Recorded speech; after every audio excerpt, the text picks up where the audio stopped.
late for the show. What is up, YouTube? What is up, YouTube? Welcome back to the channel, Dolphin Fan Voices podcast. Looks like there is two of us. I don't know if anybody else is gonna pop in on us tonight.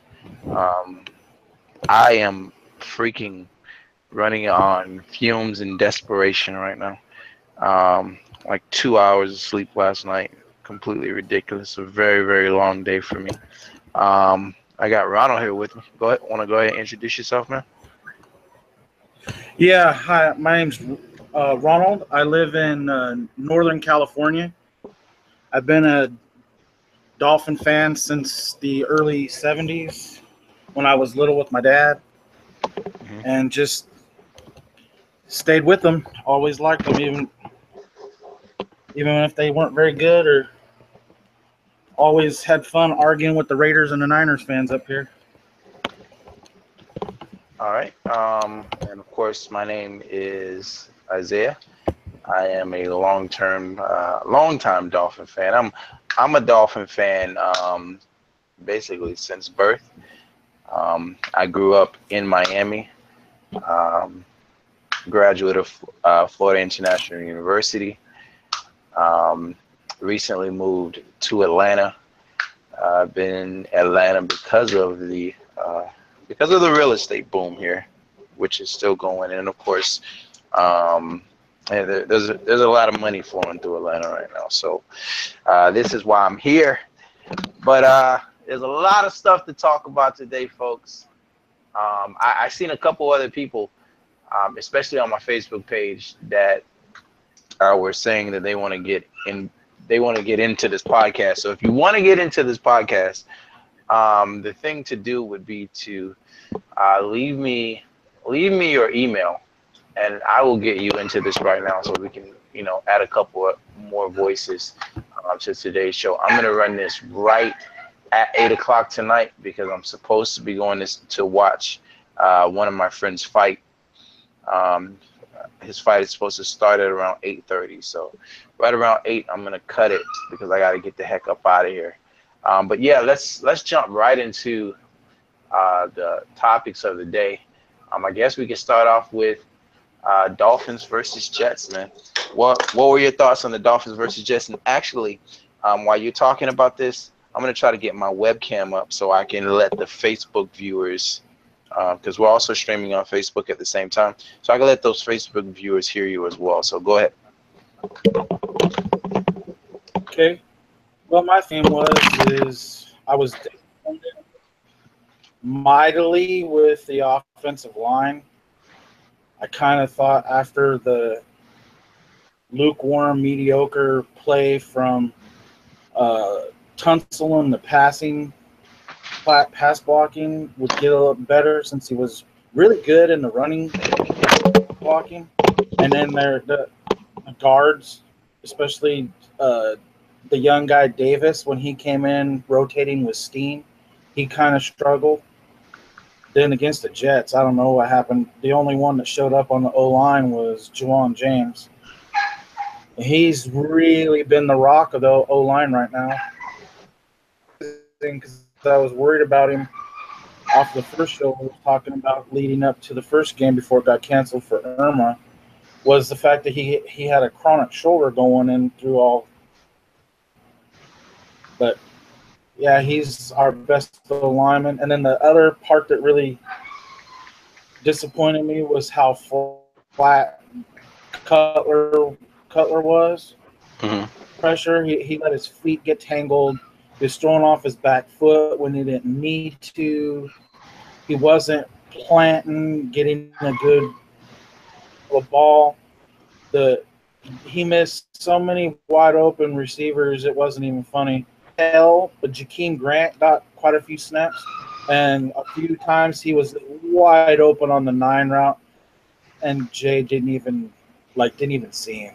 And then the two plays in the end zone, he didn't even see Jarvis wide open. He tried to force it into Steals, and everybody's like, "Well, Steals dropped it," but if you look at it, the ball floated on Cutler at all. And and the DB had a chance to react and just went over and on it and knocked it right out of his hand. So it really wasn't nothing the receivers could do. And he struggles most when he's throwing to. He's got like a 67 quarterback rating. He's got 100 rating throwing to Parker, and he's got like a 90 something throwing to Stills. Right. He's just not gelling with Jarvis right now. Well, I think that's mainly Main thing most other. He hasn't. To me, he has not played one good game yet. Not a one good game has he played yet. And I'm going all the way back to. Hold on 1 second. I'm gonna hook up my webcam.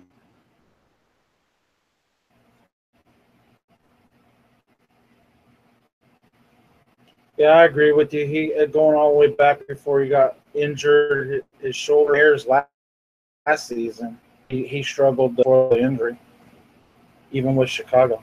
But I was opted because he didn't. I mean, he wasn't like awesome against the Chargers, but he showed you glimpses of what he could do if he just settled in. And then I don't know what happened against the Jets. Just like literally the whole team decided Dominic and Sue and Cam Wake, the rest of the players had no, like, there was no energy. They, even though they didn't do anything, I don't know how to explain it. They just.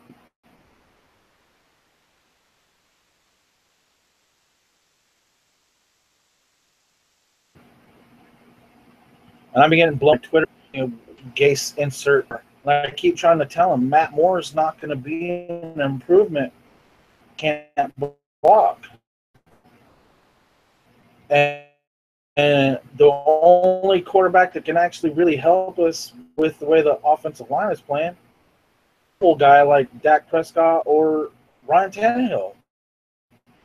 Correctly, especially the last year's Charger game. Pressure on Ryan, but he just would roll out to his right. Beautiful rainbows down the field to Stills and Parker. Running game in the third quarter and the fourth quarter for Ajayi ended up having to go and win that on the last possession. But yeah, if we can't fix the offense, this line, how great Ajayi is. From the Jets game, 22 yards rushing and all those 22 yards. So literally he was getting hit as he was getting the ball handed off to him. And he finished with 16 yards.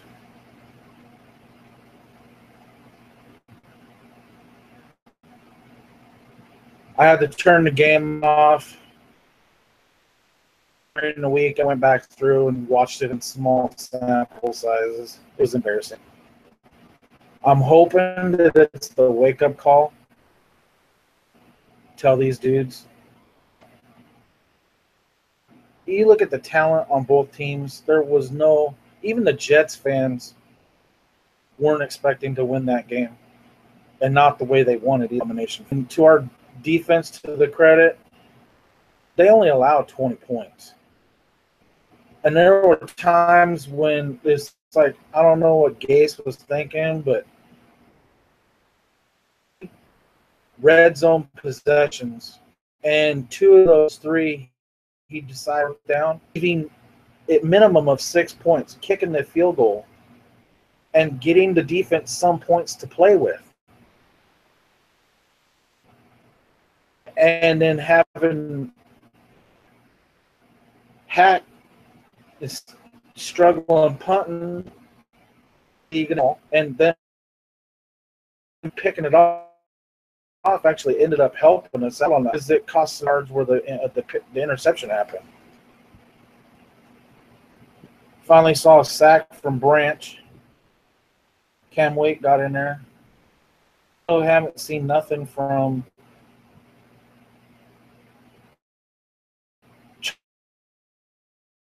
Charles Harris, our first-round draft pick. Actually decided to mic him up for some unknown reason.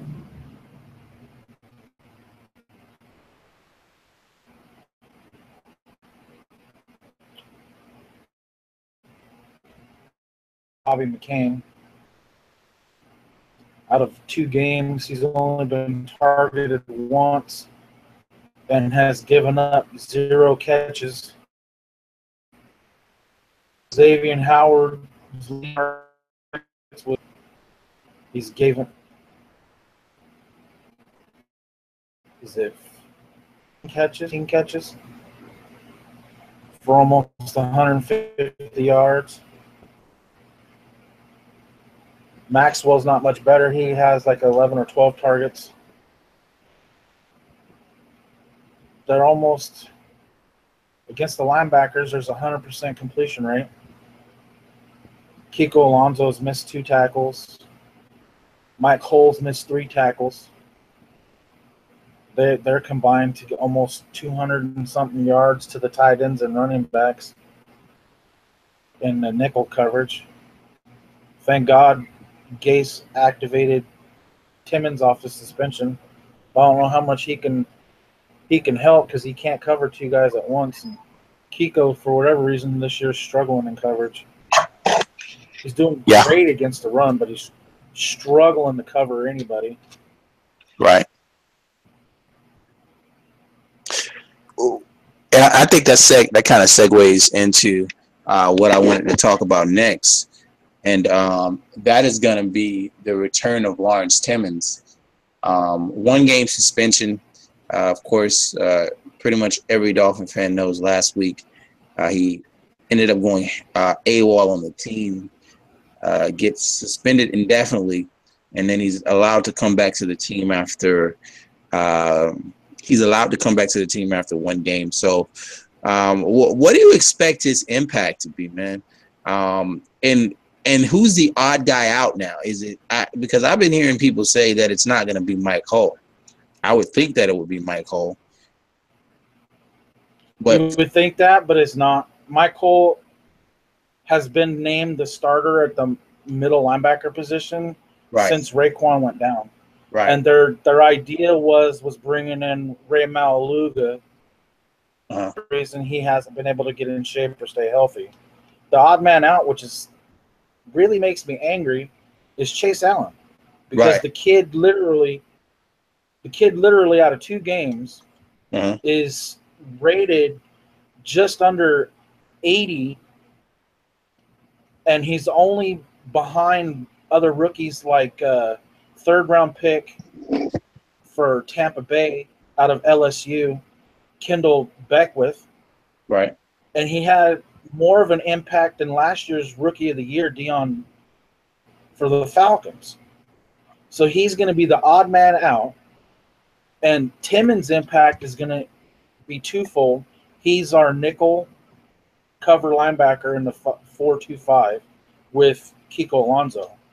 And those stupid-ass zone blitzes we've been seeing where they're having Cam Wake cover wide receivers and tight ends. Yeah. That was the design for Lawrence Timmons to blitz. And I don't know what they were thinking when they did those packages and said, oh, well, Chase is going to come in for Timmons. And then they use Mike Hull, 220 pounds, soaking wet, to blitz. And they're going to drop 6'3", 250-pound Chase Allen. Now you don't have to be a genius to figure out. You blitz your big guy. I mean, if the package is already made for your Sam linebacker to blitz, the rookie go for it. Right. He's not going to do any. He can't do any worse than Mike Hull. Mike Hull right now literally the 7th worst linebacker in the league. And he's playing slightly better than Kiko Alonso right now. And we're paying Kiko $4 million a year. Just literally stink it up. And this rookie, undrafted, lights out, and it's like they're scared that throw it up. And so far, he hasn't. When you say that he's ranked, when you say that he's ranked a specific rank or whatever, where are you getting that ranking from? Pro Football Focus, Miami, and also I was grading him out using my eyeballs. Okay. Like a scout would. All right. He's literally missed 0 tackles, and when they go into the nickel, they bring him off the field, and they keep Kiko Alonso and Mike Hull out there. No, I'm saying like as far as Mike Hull is concerned, when who's grading Mike Hull? Who grades Mike Hull low? Because the metrics, even. Oh, okay. See, I wouldn't believe Pro Football Focus if they told me it was snowing unless I walked outside and started sliding in that shit. I don't believe nothing they say. But that's not the only thing I'm using. I'm actually going through the film like a scout would. I'm slowing it down and I'm watching every single play. Yeah. Okay. I'm spending hours of my own time. I'm watching these guys, and he's struggling, dog. He's struggling. I trust he that. He does great in the run, but he's expected to play the middle linebacker, and he was taken over when Timmons was suspended when he went AWOL against the Chargers. He took Timmons' role in the nickel, the 4-2-5 that Vance Joseph installed that Gase wants to keep, and we don't really have the personnel to run it. No. I mean, we're expecting Rashad Jones to come back like he never got hurt. He had a serious shoulder surgery last year. Right. He had 2 doctors telling him that he shouldn't play football no more. He did? Oh. Yeah. He had his shoulder was seriously screwed up. And they're expecting him to come in there like nothing ever happened. Hey, go out there and cover this running back, run 50 yards and hit as hard as you can. I mean, a chance like last year they tried with Cam Wake after Achilles injury. I mean, let him get used to it. Just here you go. You're going to play 1,300 snaps. Go for it, dude. Give us 13 sacks. Like, holy crap, dude. And it's not like I'm hating on Mike Hull, but he's too small. And you can see it. When the Jets went in their big packages, their 2 tight ends, and they used an extra tackle, called him eligible for receiving. And they literally had 3 tackles out there blocking.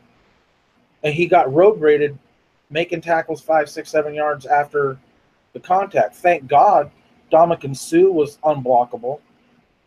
And Vincent Taylor was coming in for Phillips because of his ankle. Mm-hmm. And Vincent Taylor was our second best defensive tackle against the Jets. That dude was blowing that line up with Dominican Sue. And that big run came when they just went all power. They didn't put no blocker on Kiko, and they didn't put no blocker on Mike Hull, and they let them over pursue themselves right out of the play. And they made sure that they had 2 hats on Vincent and 2 hats on and that's when you saw that 8 or 11 yard run that one time. That was because they had to commit. They literally schemed double teams on our 2 defensive tackles just to get the hole open. I think if anything that we've seen an improvement on, and the sample size is pretty small so far, but I think the run defense has been the biggest jump, the biggest surprise so far. And it wasn't really a surprise because I think I've been saying that the entire preseason and coming into the season that I expected the run defense to be much, much, much improved. from last year. And I think as we get, Timmons back in there, I think it would have been even better if Raekwon was in there as well. But I think that's been the biggest thing that we've actually done right. There's not a lot of bright spots through these first two games, but that's I agree. one. That's definitely one for us is we're not getting the ball ran up and down our throats.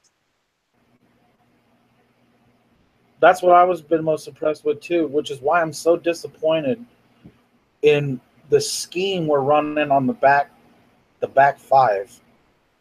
They're playing off and telling the guys, "Well, get closer coverage." How are these guys at 6'1" plus, 200 plus pounds? They're not Deion Sanders type twitchy speeds. Right. And they're asking these guys to go flat-footed and cover some dude that's almost as fast as Kenny Stills to go cover these guys. Yep. And they can see it. You can see it on the field. Maxwell sees the play. He's running as good as he can. But right. He's not playing to what makes him. Last year, he was almost a Pro Bowler after he got benched and came out. Before he got hurt, he was playing lights out last year after he got benched. Hands on the dudes, you can see it. And when you watch the film on Cordell Tankersley, that's where he plays the best at, when he's up in the press. I really don't understand if we're going to play this type of defense. Like certain things don't make a lot of sense to me.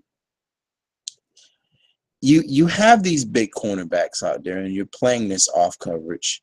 You draft one type of defensive end, and then you do something completely different that doesn't fit it. And then you go and you draft this cornerback who's best at being physical. Most people will tell you he's a damn Maxwell clone, but you're not using these guys to the best of their ability. That doesn't make any sense. That makes no sense at all. So, sliding from this conversation, what do you expect from this New Orleans Saints game, man? How do you expect us to go in this game?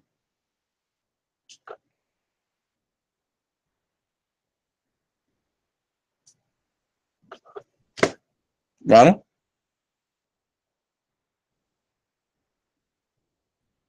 Oh, so I guess he went down for a minute. I'll wait and see if he's able to get back up, but apparently he's having some type of technical difficulty for a moment. And he dropped out completely. So let's see if he comes back. But anyway, I'll tell you guys what I think about this New Orleans Saints game, and I've made this is how I feel. It's the third game, and through the first two games, I don't feel like we played very good football. I feel like we've left a lot of opportunities. Internet. Huh? Are you back? Yeah, I'm waiting for him. Can you hear me? Yeah, I hear you. Had some technical difficulties. Sorry. That's fine. What I was saying was, we played two games. Neither of them has looked good to me. I feel like we left a lot of opportunities on the field.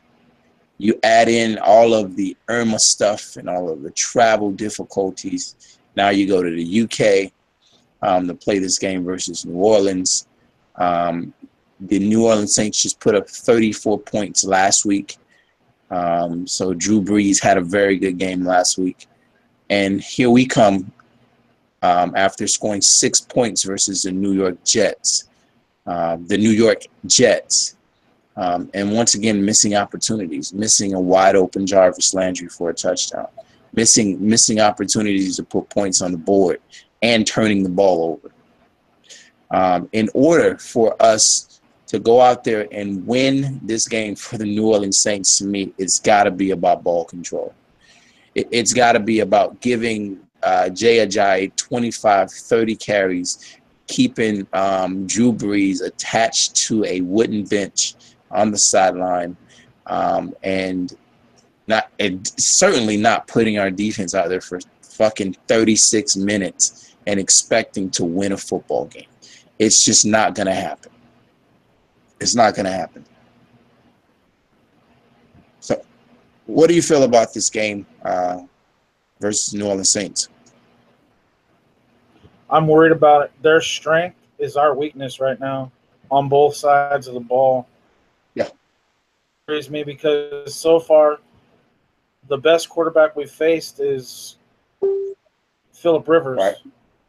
But he is no Drew Brees. No. For the love of God, even though they traded Brandon Cooks, they still have Mike Thomas. Yep. Will Snead's coming back now off of his suspension. Yep. And that other kid, I forget his name, he's doing good. They got Kobe Fleener in the tight end position. And that rookie Alvin Kamara from Tennessee at running back, he's killer in the passing game. And then they still have Mark Ingram to pound it, and they have Adrian Peterson to pound it. And Drew, if we get pressure, it's going to go just like the Charger game. It's going to be two-step drop and hit the hot read. And if we're not playing tight coverage, we're going to be chasing the whole game. And then by the time third quarter comes around, we'll be looking at that scoreboard. And I hate to say it, but I'm dreading seeing 30 points up there for the Saints. Because if we're playing from behind game, there goes our tired defense one more time. We already know that song. We've already seen that movie. Yep. Yeah.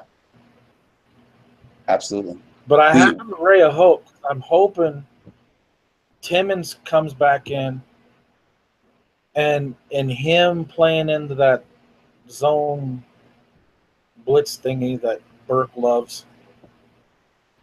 It's actually designed for him. That's why we targeted him in the offseason. Is his ability to blitz, rush the passer from Blitzburg. He could get in there and get some heat. If we can get Drew Brees running, we have a chance. Yeah. I mean, but if they come rolling out and Alvin Kamara's getting those screen passes, man, I swear to God, I'll be on my soapbox. And it's not.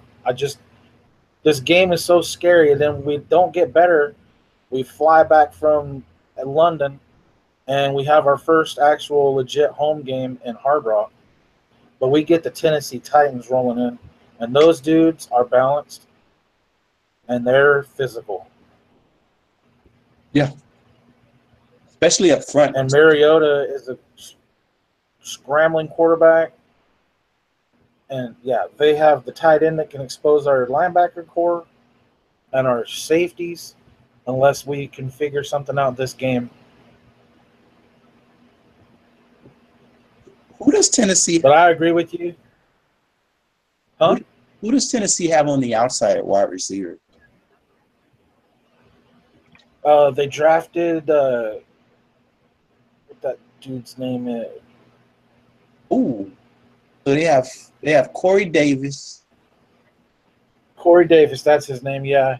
Then they have the former Jet, former Bronco guy in Eric Decker. Decker, yes. Yeah. They've got a couple of kids that they picked up. Yeah, Rashad Matthews. They have a young kid, I forgot his name. But then they have Delaney Walker at tight end. Yeah. And then they have DeMarco Murray and Henry from Alabama at running back.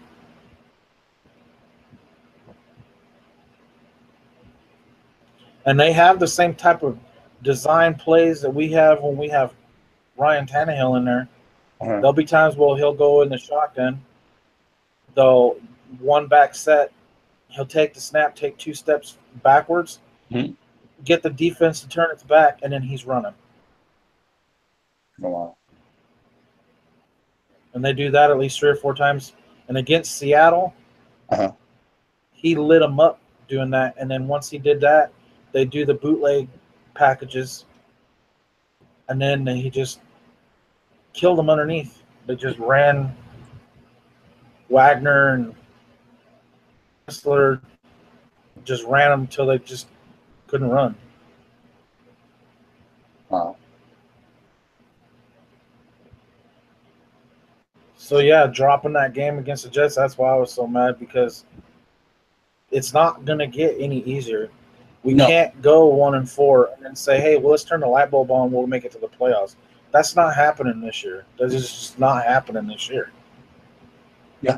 If we're waking up Falcons game, the Broncos game and shit, season's done. Season's done. And it's a shame because we did such a damn good job drafting that kid from LSU for defensive tackle, and then turn right around in the 6th round and grabbing that kid from Oklahoma State, Vincent Taylor. Those 2 kids are just lights out. They're playing the way Jordan Phillips was supposed to be playing for the last 2 years, but isn't. Yeah. And like you said, you opened the show, you said it all in one sentence. We fixed the running game, and now we can't cover to save our life. And Jay Cutler is definitely no savior. He has to come out in this game and just, and I don't even know if it's him or if it's just Gase, but I just see, I mean, that conservative look that we've shown in these 2 games, it's not working for us. And and the thing is that when you're facing, I thought, like, coming into the season, I thought a lot of these games were going to be close. I thought, like, pretty much all of our tough games were going to be close ones. The Falcons, the Raiders, the Patriots twice, the Broncos, the Chiefs. I thought those games were really going to be close games. I'm not sure anymore. I don't know. I can't sit here and say that I feel like those games are going to be close anymore, because I haven't seen well, it's a small sample size. It's only 2 games. But in those 2 games, I have this play calling has been absolutely atrocious. And I don't know if we can keep up with those teams with the defense that we have. I feel like we'll be able to stop their run game. But the Patriots don't have to. Yeah,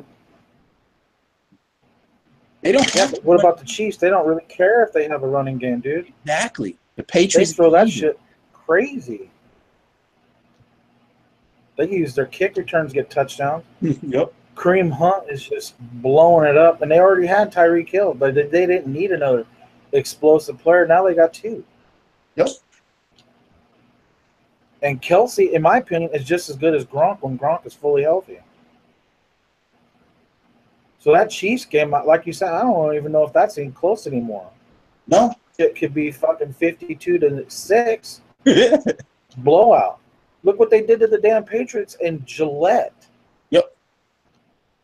It wasn't close. That they were just beating the snot. And Brady, he looked as pathetic as Cutler is right now. I realize, like you said, it's a small sample size. But my God, if they can do that to the Patriots, what are they going to do to Jay Cutler? Man, they're going to be pinning their ears back, and it's going to be feast, dude. That kid can't run like Ryan Tannehill. And I don't think he's as tough. He's going to get hit 5-6 times a game. That's Matt Moore. Hey, we need you up, bro.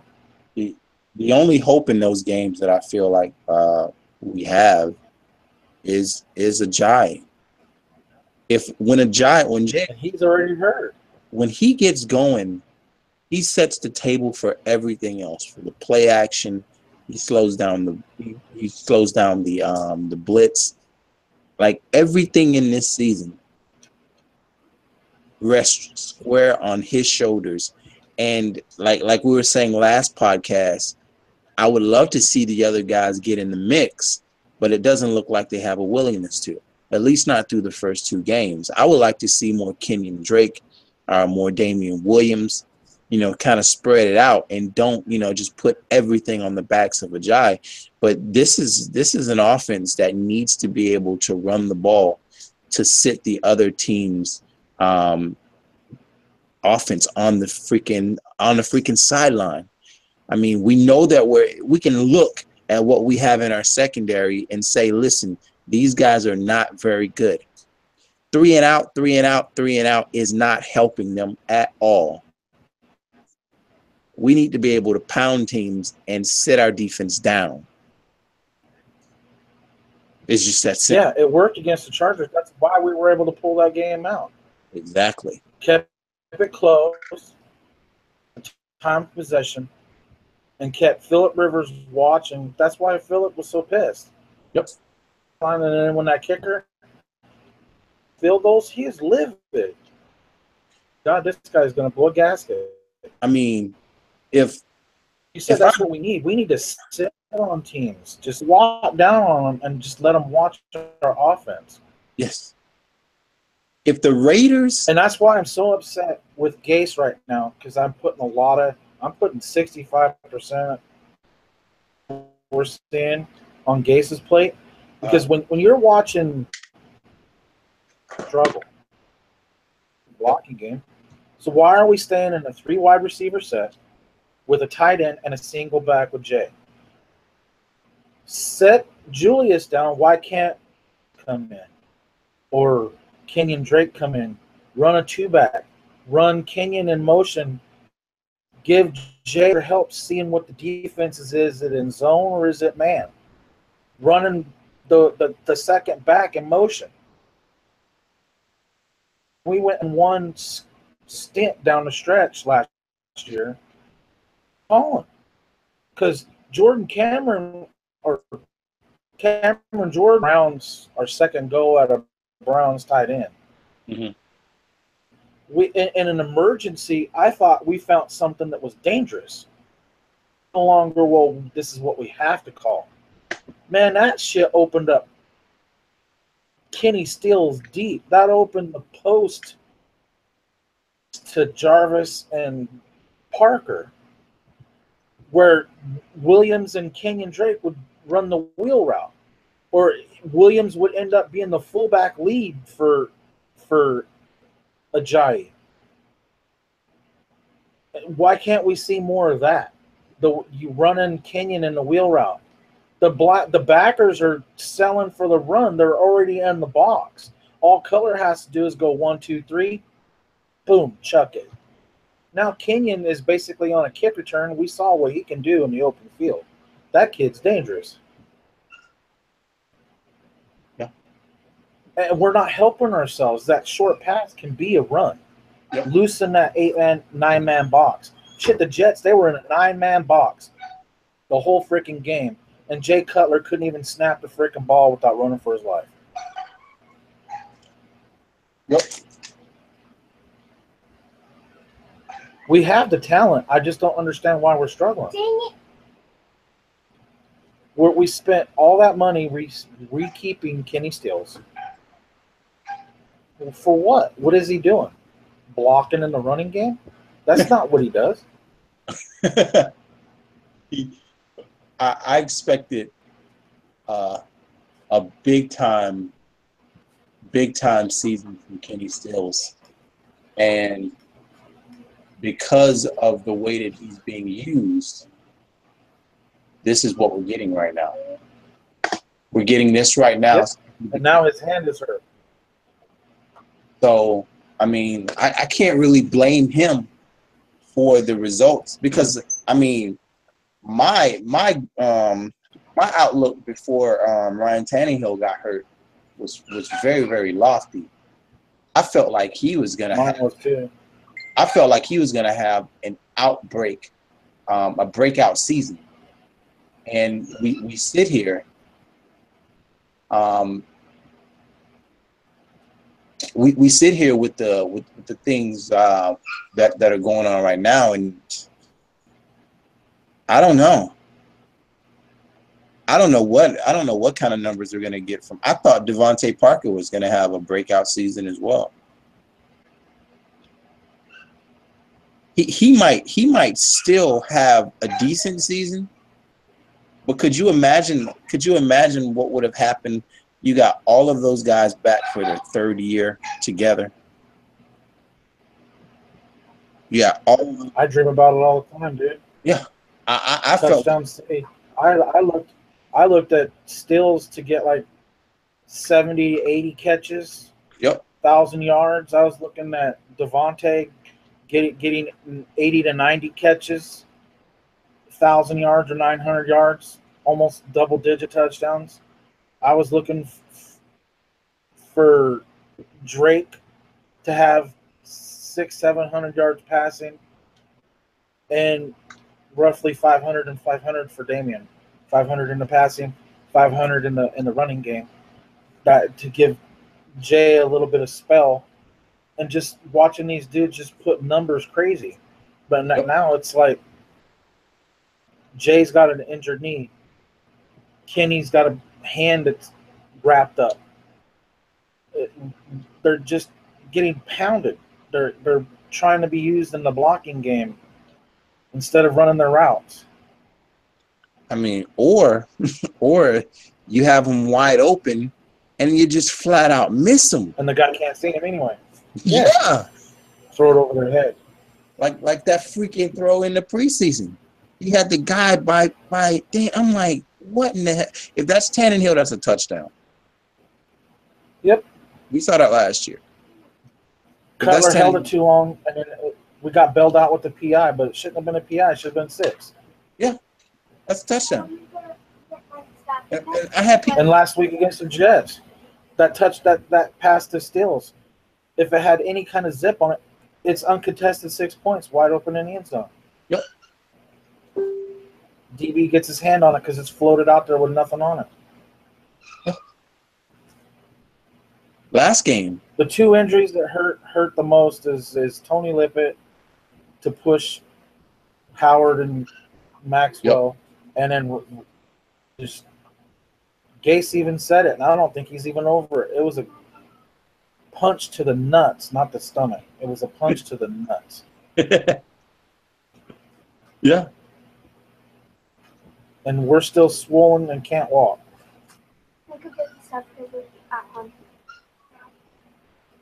If this, but I think we can pull it out. We just have to do like you said. If they're gonna stack the box, then we need to throw it to the backs. And if Julius Thomas can't get open and can't block, why are we sitting Marquise Gray? Why is Anthony Fasano not out there?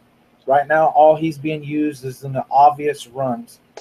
So every time Fasano hits the field, number 80, the teams go 9-man box. Hey, the Miami Dolphins are going to run the ball. What they should do is play action off of that and toss it to the dude. Yeah. Once that goes, the predictability disappears. And now they have to watch for the run, but they can't just leave guys wide open. And if they're going to leave them wide open, we can't leave that opportunity out there on the field. And so far, that's what we're doing.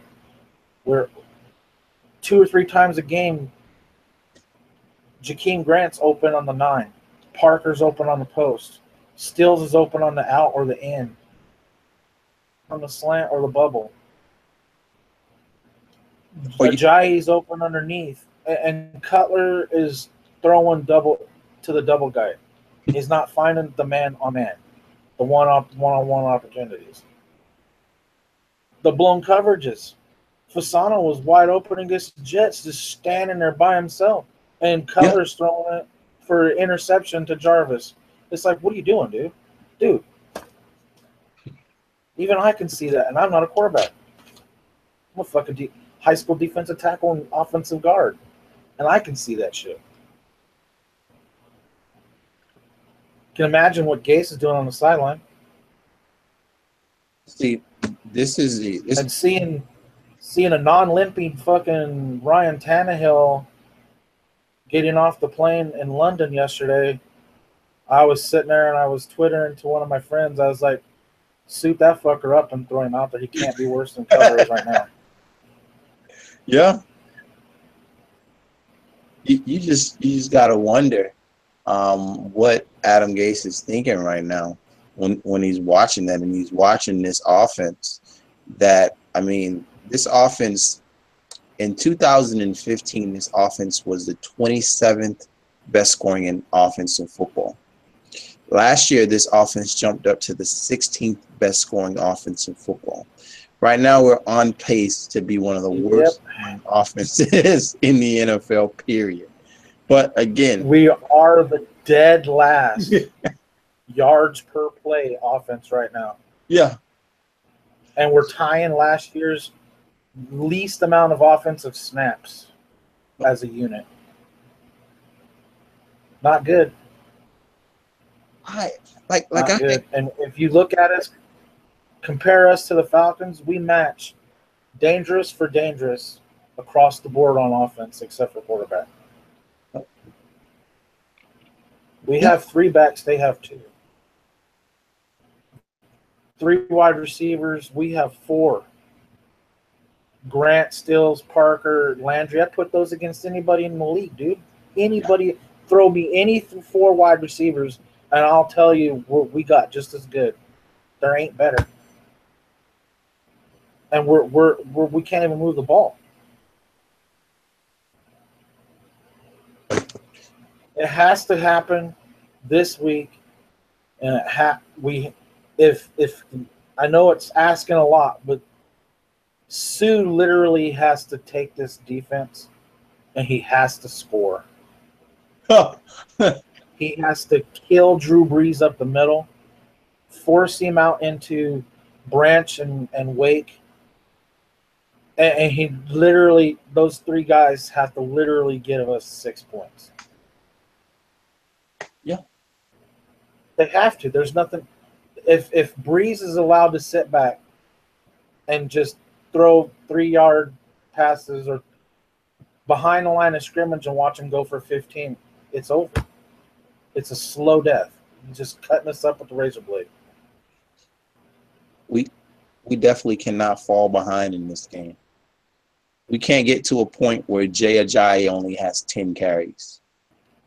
If I see Jay Ajayi with only 10 carries in the third quarter, because I'm actually going to be working tomorrow, so just like last week, man, I had the toughest time trying to use. I have a software on my computer where I can actually control my home computer from my phone.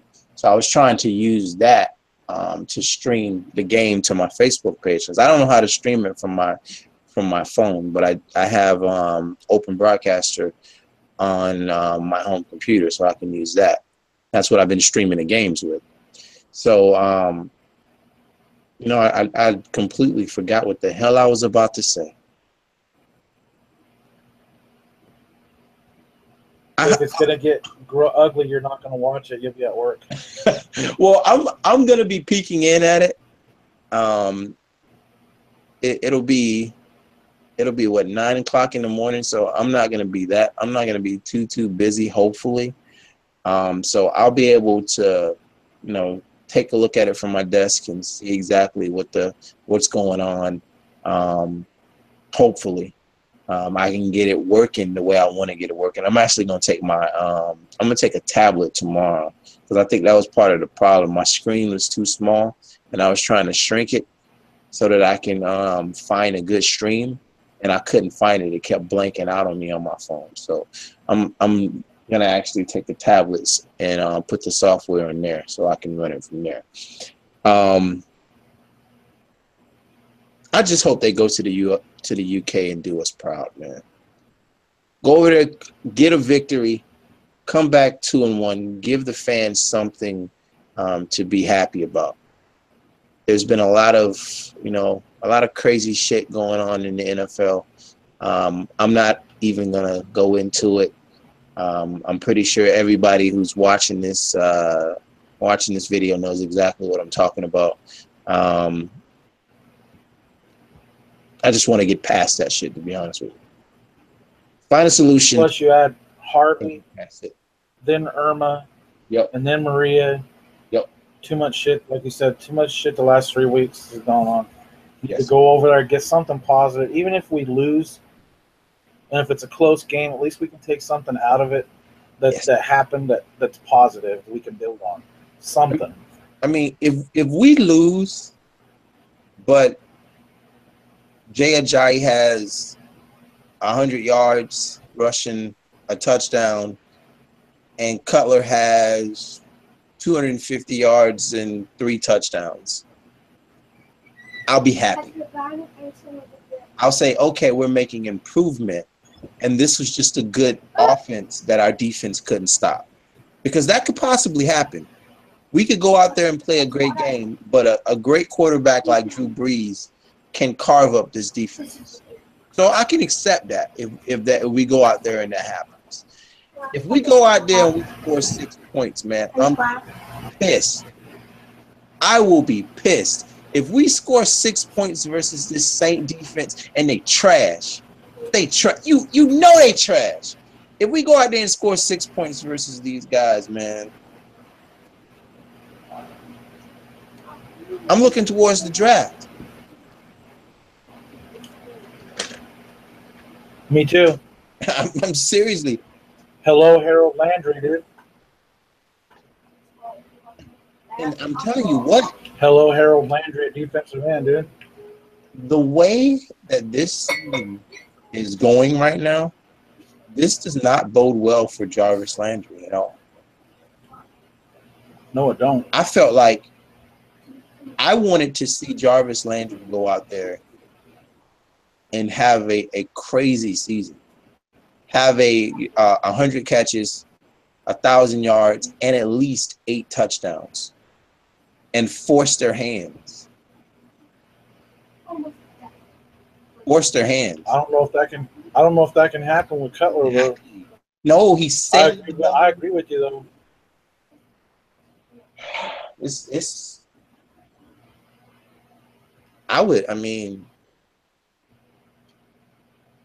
Crazy.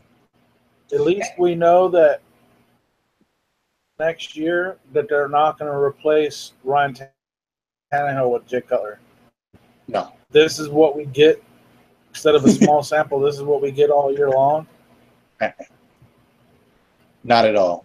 Man, dude, they'll fucking burn the fucking parking lot down if they keep him. Yeah. I'll fly from California to Florida just to enjoy it. Now that would have actually been a great situation for the Dolphins to be in, if Jay Cutler would have came out there and playing great football, and then we could go ahead and say, all right, we have Cutler, we can take Cutler, and then draft our quarterback for the future, even if it's in the second round. Draft him and then play him behind Cutler. That would have been amazing. That would have been an amazing situation for us to be in. But not like this. I mean, not like this. Coaches. I mean, this is why when I hear these people say, in all of this "in case we trust" shit, and I'm like, listen, a coach is 2 years away from being out of here. I've seen it too many times. I've seen too many hot prospect coaches come into the NFL, have 2 to 3 bad years, and they're gone, never to be heard from again.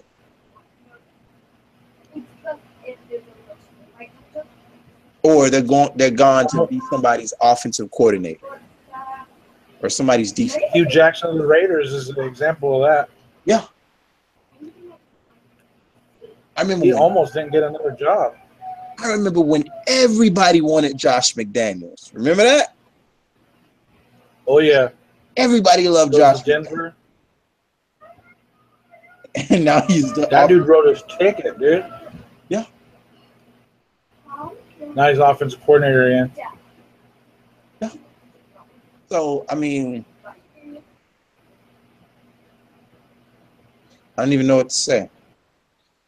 Anyway, man, it is 7:56.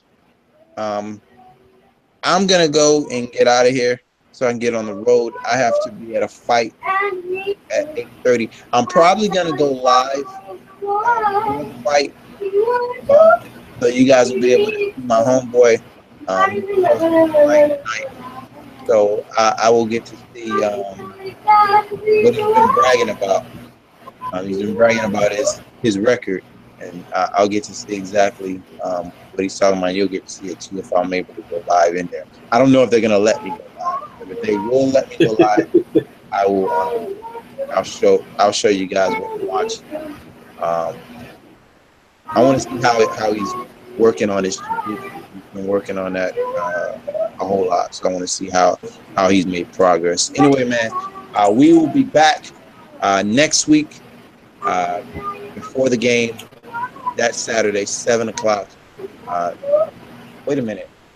Who is the next game? Give me a moment. Titans. Titans. Is that a Monday game? Home field. That's the Sunday again. That's a Sunday game. That's another Sunday at 1 o'clock game. Damn.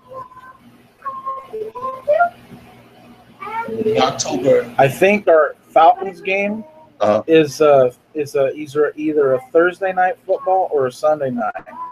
The Falcon game?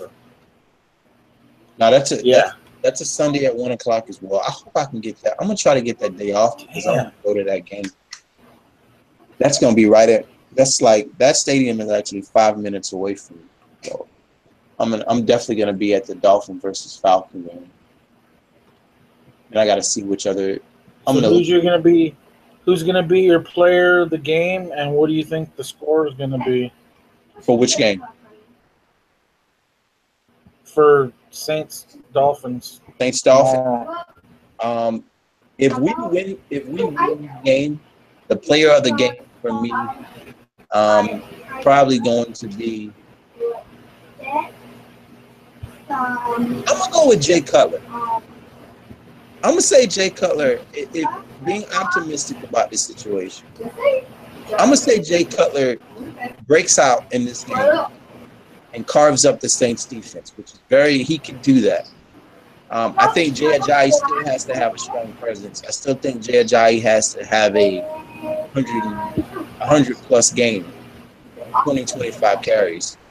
But I think once we get Jay Ajayi going, we can get the play action going. We can slow down the pass rush. We can get some one-on-ones, get their defense sniffing around the box. I think Jay Cutler finally has a decent game. Maybe. So I'm going to say Jay Cutler over 300 yards, 3 touchdowns, no turnover. Dolphins win. Being optimistic, Dolphins win 35-22. I'm going Dolphins to win. I'm going 34-28. And I'm hoping that Juice gets to do at least 2 touchdown celebrations. Curious to see what he's got cooked up. Oh, that'll be interesting. Give J-Train a 1 touchdown so he can just go all out on his home field in his hometown. All right, man. I will talk to you later, man. We'll talk to you next game. We are out of here. I got to get on the road. Peace. Thanks for having me, and drive careful, bud. See you next time. All right, man.